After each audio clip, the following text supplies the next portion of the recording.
biko isiokwu m n'ụbọchị nke taa bụ otilo. biko ọ bụrụ na Igbo onye Igbo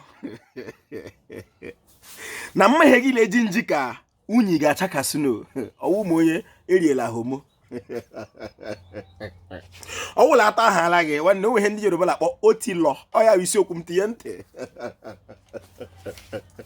aha m Nkwachukwu Oji Agba na-akpọ m Oji Ọfa, bụ onye olu okoro nke dị na Ọmahịa n'obodo nke Chineke.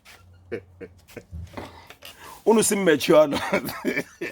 otilo o nwere ihe ọ ga-abụ eme gị dịka mmadụ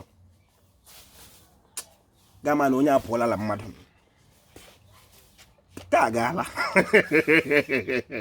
ọ baghịrị pịa n'onwere anwụ ihe. ọ bụrụ ị nọ na nwoke ibe gị ehuru gị nwanne otilo na wa ole ihe na-akwadebe na mụ awaala ụla akịrị Igbo mama nuwo.